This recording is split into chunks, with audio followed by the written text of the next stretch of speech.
Today, we'll be looking at the teleological argument, or the fine-tuning argument. Now, of all theistic arguments, this one has the strongest basis in real evidence, physics. In physics, the fine-tuning is a real thing. It is a real phenomenon that actually exists. But is it evidence of the existence of a God? Well, let's find out.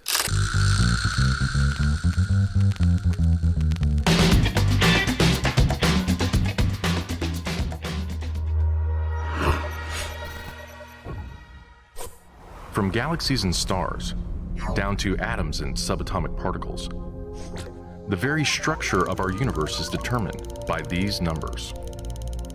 These are the fundamental constants and quantities of the universe.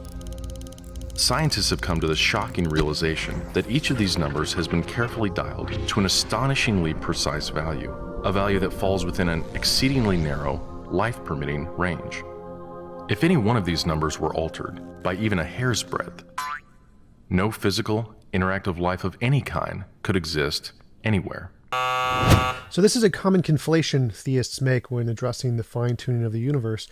They say that if any changes are made to the known forces, well, then no life is even philosophically possible in the universe, and that's false. So even if we assume that life can only be physical and has to be governed by the laws of physics, there could still be more laws of physics that we haven't discovered yet. And so if we dial down, let's say, the law of gravity, that law, however much we dial it down, could be replaced by a different law that we just haven't discovered yet.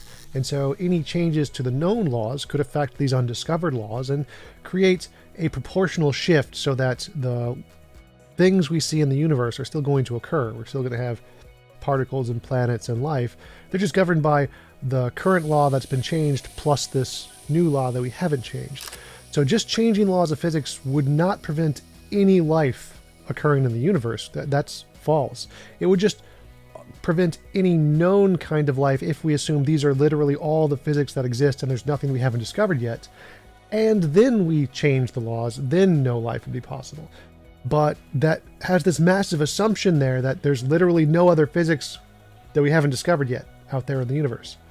That's the only way this could be possible. It's the only way this argument could work is if we've discovered literally everything about physics and there's nothing that we haven't discovered yet that could replace the known stuff, and then we change the known stuff, then life would be impossible because we wouldn't be able to have particles or whatever. But the theists don't normally mention this in their argument, that they're kind of hinged on this one criterion, that we've discovered everything about physics for this sentence to be true, which is clearly stupid. Consider gravity, for example. The force of gravity is determined by the gravitational constant. If this constant varied by just 1 in 10 to the 60th parts, none of us would exist. To understand how exceedingly narrow this life-permitting range is, imagine a dial divided into 10 to the 60th increments. To get a handle on how many tiny points on the dial this is, compare it to the number of cells in your body, or the number of seconds that have ticked by since time began. Gravitational constant had been out of tune by just one of these infinitesimally small increments. The universe would either have expanded and thinned out so rapidly that no stars could form and life couldn't exist, or it would have collapsed back on itself with the same result: no stars, no planets, and no life. Another assumption baked into this argument is that there can't be an unknown part of physics that causes all the known physics to be entwined or entangled. It could be the case that any change to any one of the laws will cause a proportional change to all of the other laws. And so no matter how you change one thing like gravity, it will cause a proportional change to all the others because there is some unknown law that we haven't discovered yet, which is entangling them all. And so any change in one will cause a proportional change in the others, kind of like a Hoberman sphere. So this argument assumes that each of the laws are independent and they're not connected to one another. And if that's the case, so if again, there's literally nothing else out there that we haven't discovered yet which could cause them to be intertangled, and they are each and every one of them are independent forces and you can change them to make them disproportionate to all the others, well, then life isn't possible. So again, this argument is wholly contingent on the assumption that we know all of physics and that all there is just the known physics. Or consider the expansion rate of the universe. This is driven by the cosmological constant, a change in its value by a mere 1 part in 10 to the 120th parts would cause the universe to expand too rapidly or too slowly. In either case, the universe would, again, be life-prohibiting. Or, another example of fine-tuning. If the mass and energy of the early universe were not evenly distributed to an incomprehensible precision of 1 part in 10 to the 10 to the 123rd, the universe would be hostile to life of any kind. The fact is, our universe permits physical, interactive life only because these, and many other numbers, have been independently and exquisitely balanced on a razor's edge. Now, ignoring all of the ridiculous theistic assumptions baked into this argument, if we're just looking at known physics and the known physical laws and we don't make any assumptions about what else could be there, if we could change any of the current laws and make them slightly disproportionate to the other laws, then yes, that would prevent all of the known particles from forming, so we wouldn't be able to have stars or planets or life given the known physics. And we do want to know what is causing this. What is the best explanation of why the laws have this particular pattern, this particular symmetry to them that makes it that they have the correct relationship to be able to produce a universe with life? That is a valid question. So this fine-tuning is a real phenomenon, and it is something that we want to be able to answer in physics. So the question is, what's the best explanation? What is the best explanation for this astounding phenomenon? There are 3 live options. The fine-tuning of the universe is due to either physical necessity, chance, or design. Design is a kind of necessity. If something was designed, then it couldn't have been otherwise than the way in which it was designed. The question would then be, was the designer a result of chance or necessity? So design isn't a third option here. It's just silly that theists present this as a third option. Which of these options is the most plausible? According to this alternative, the universe must be life-permitting. The precise values of these constants and quantities could not be otherwise. But is this plausible? Is a life-prohibiting universe impossible? Far from it. It's not only possible, it's far more likely than a life-permitting universe. Now there's a trick here that theists are using when they're saying possible and necessity and impossible. They mean logical possibility. Logical possibility just means there's no logical contradiction in the statement X. So there's no logical contradiction in the statement. We can turn each of the dials of the laws of physics independently a little bit. Yes, that's possible. And if we do that, there's more ways you can turn it than the particular setting that it's on right now. Like, obviously, yes, there are clearly more logically possible ways to turn the dials than the way they are currently set. Surprise. However, this argument applies to their God as well. This is something they don't normally realize for unknown reasons. There's more ways to change the possible ways a God could be than the particular Christian God. So, for example, it's possible that a God could exist who wouldn't drown millions of babies in the global flood. That's a possibility. It's possible a God could exist who wouldn't sacrifice his son to himself for himself because of his mistakes. Also possible. Possible there was no God who would create an apple in a garden full of people that he knew they would eat. Possible? Yeah. So there's equally as many possible variations of a God as there are variations of a universe. In fact, we could take this to another level. We could say there is equally as many types of gods as there are types of universes. For example, you could say it's logically possible that there is a God who would want universe type X. So like say a universe with nothing but unicorns. There is a possible God who could want a universe with nothing but unicorns. There is a possible God who would want a universe with nothing but hydrogen atoms. There's a possible God who could want nothing but a universe of black holes. So for each of those dials, that it's logically possible that we could change the scales of the universe in any way, there's also a God that it's logically possible could exist to want that kind of a universe. Now, this causes a problem for theists because now, just as the universe is fine-tuned and has a very particular dial setting to it to make a universe life-permitting, God must also have fine-tuning, because the way a God must be would have to be such a way to create a universe with these dials to produce a life-permitting universe.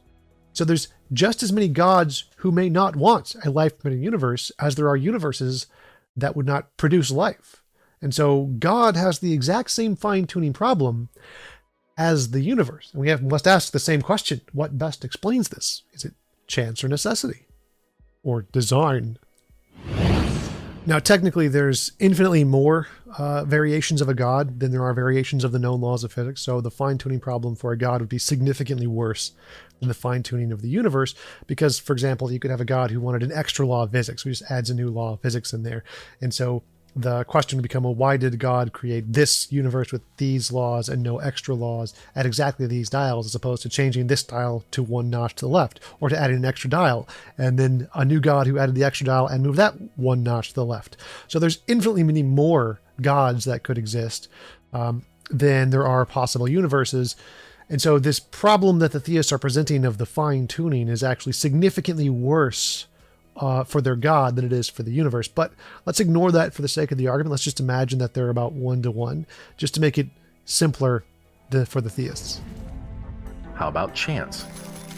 Did we just get really, really, really, really lucky? No. The probabilities involved are so ridiculously remote as to put the fine-tuning well beyond the reach of chance. Technically, the speaker here is correct when he says that there's no evidence that the fine-tuning is a result of necessity.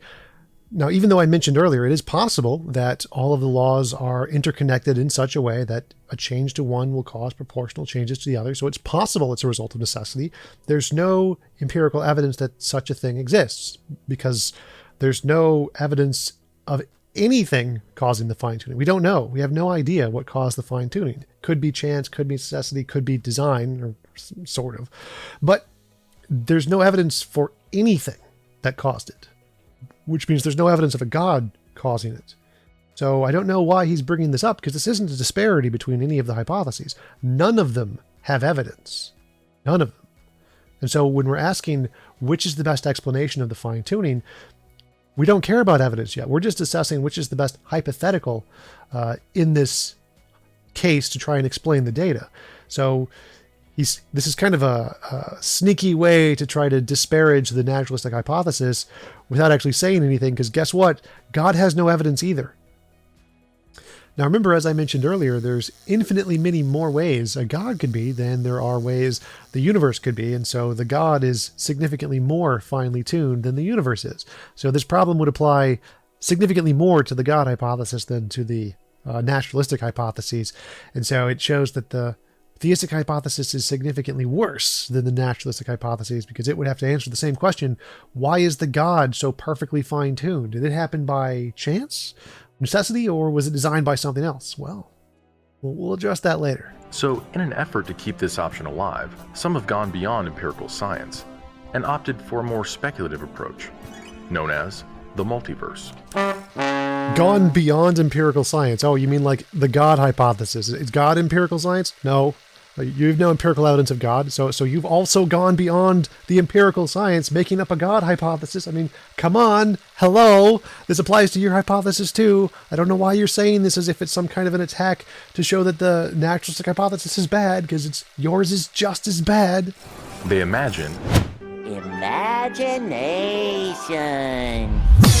They imagine a universe generator that cranks out such a vast number of universes that, odds are, life-permitting universes will eventually pop out.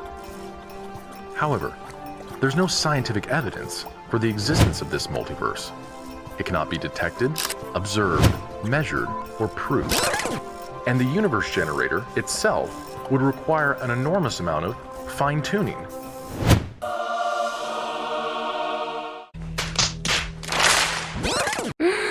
Oh God! Like, does he not see it?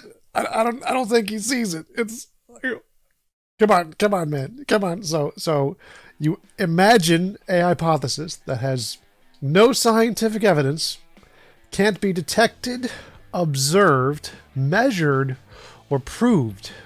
What is that? Does that sound a bit like a God? Just teensy bit? Now, there is one fundamental difference here between the God hypothesis and the multiverse hypothesis. Every part of the multiverse hypothesis has an empirical basis. All of the parts have been demonstrated to be real and not just imaginary.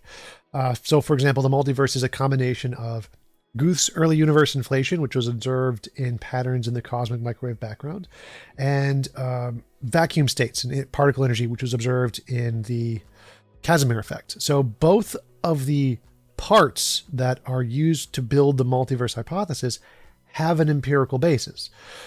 But none of the parts of a god have an empirical basis.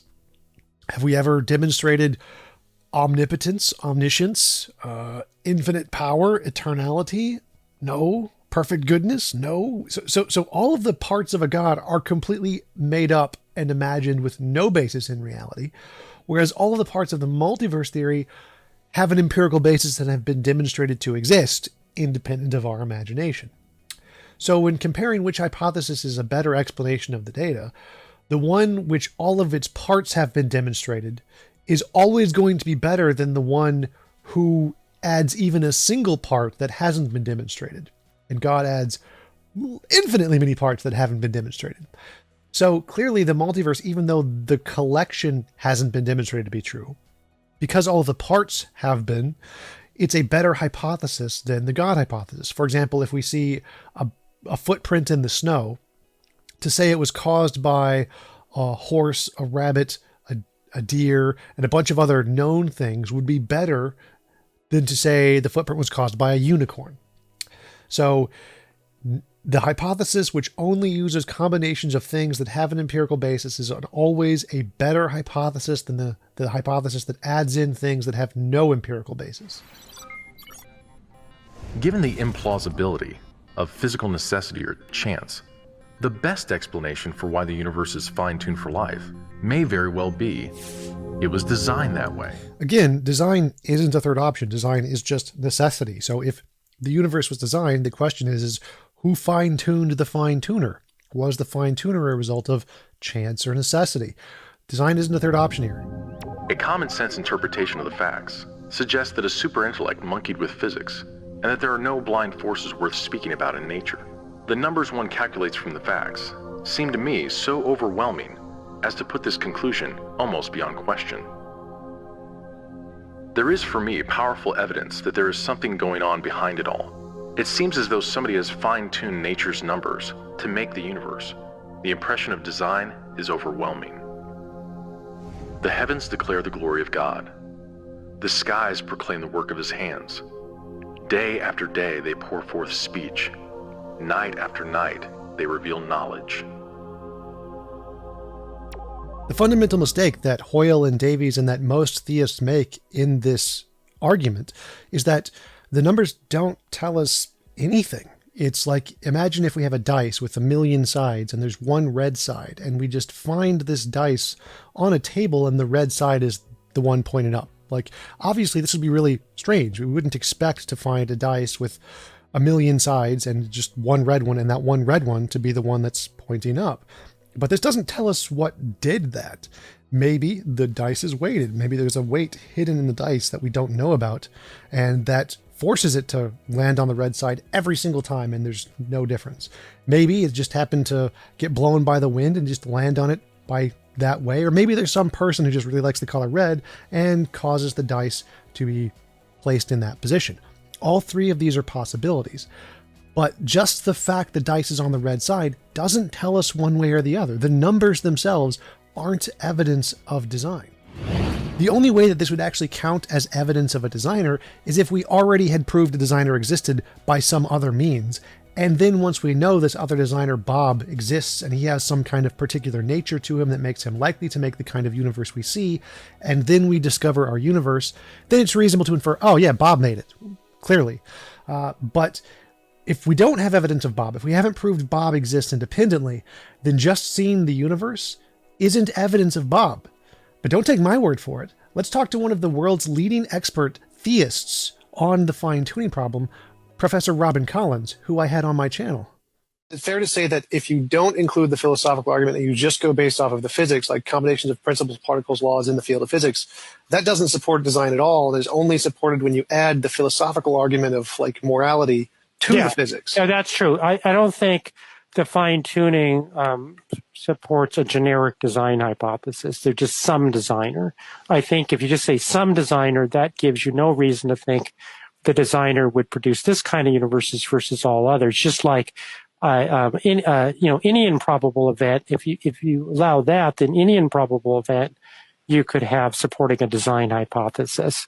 So no, I don't think that will work. I think you have to have a reason that's somehow out of the and not just simply ascribed to the nature, that comes out of something deeper in the nature of your postulate.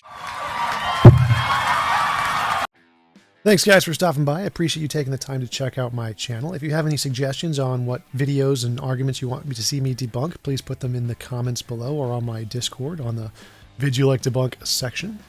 Shout out to Don Fullman of the Skeptics of Middle Georgia for sponsoring the channel as always. Great guy. Check out the Skeptics of Middle Georgia. Link in the description. Also, I always got my merch. Got my cup. Nice cup with my logo and my chair on it. And check out my shirts.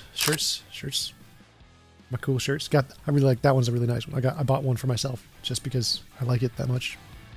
But yeah. Thanks again for stopping by. Really appreciate it. Let me know what videos you want to see me debunk next, and I will see you for the next one. Peace out.